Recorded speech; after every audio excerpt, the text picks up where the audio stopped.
Hey y'all, I was gonna do this video in my kitchen, but I was so disgusted at the information that I'm about to give you that I couldn't even curse, I think curse is a better word, my kitchen by saying it in its presence. So today is Fake Friday, right? So we are going to kind of unveil, that's a good word, unveil what the food industry is doing for us. It's got to make sure everybody's where they're supposed to be. So these next few Fridays, I'm just going to be unveiling fake food. I'm just going to put it point blank to you. And, I have my friends who say things like, Sakina ruins everything. Well, it's not so much that I'm ruining it for you. I'm ruining your idea of what it was, because your body already knows what it is. But I may be ruining your mind's idea of what it is. So let's just get started, shall we? Some of the foods that I've been researching: fish, cheese, juice, and more. But right now, just today, I think y'all can only handle 2. So I'm only going to give you 2 for today. Okay, I'm going to leave the fish to next week. My daughter said, don't you touch sushi. Ooh, don't you touch sushi. I said, well, I won't touch sushi until next week, but sushi needs to be touched. Okay. Today I'm going to touch apple juice. And this really goes for all juice, but specifically today we're going to talk about apple juice. So apple juice the bulk of our apple juice comes from China. I don't know if you were aware of that. It comes from China. And if you look on the apple juice's the bottling, many of them will say it comes from China, Poland, I think Uruguay might have some places in South America. And this is one bottle, and it's coming from all of these different areas. So in my mind, this is what I'm thinking. All of these areas have different standards of quality. And this is all going into one bottle. For example, China was known to use not the cleanest of water. Okay. In some places where I read, it said that they actually used sewer water, or they were able to use sewer water. There was no regulation that said they couldn't use sewer water. But I know a few years ago, Dr. Oz did a big thing on water, on apple juice that came from China, and they found lead in it. They found arsenic in it. Now, we all know what happened in Flint, Michigan when the water had lead in it, right? So this has lead and arsenic. What is it doing to our mindset, right? So we're wondering, now we have all these different issues that we didn't have before. Well, we got them now, right? And I know, because I used to give my kids apple juice because I was like, oh my goodness, right after they had their bottle, let's give them a treat of apple juice. Little did we know as parents what we were doing, right? But when we know better, we do better. So China actually is the world's #1 export of apple juice. But here's the thing that gets me, right? It was, I think, around 60% in 2019. In 2020, it soared. I want to say it soared upwards from 70 to 90% of the world's population got their apple juice from China. Here's my deal, right? If we said this virus came or originated in China, okay, that's what we're saying, that it originated in China, whether it did or whether it didn't.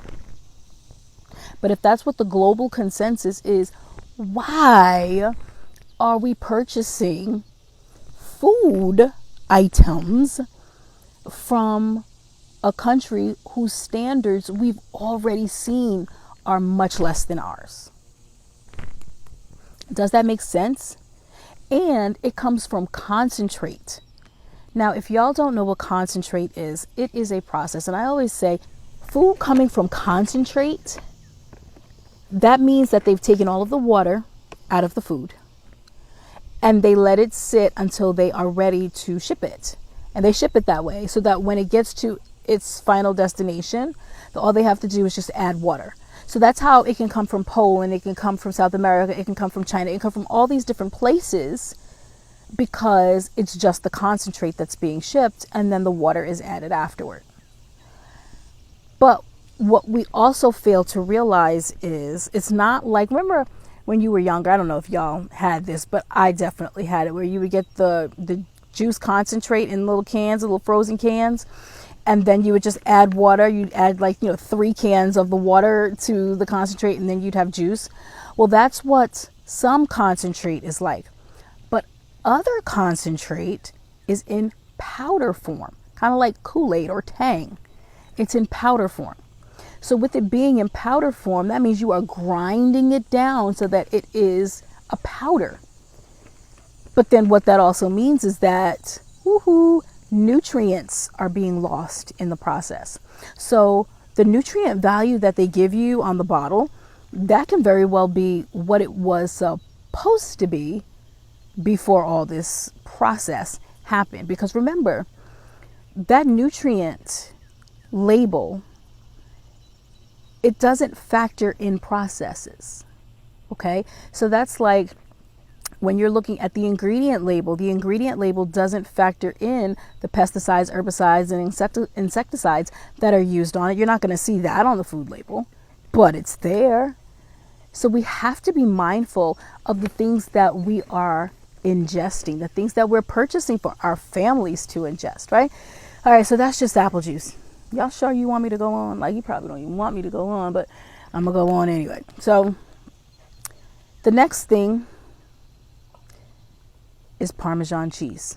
Now, this is not just Parmesan cheese, but I am going to focus it on all cheeses that have that are shredded, right? Or have that shredded look.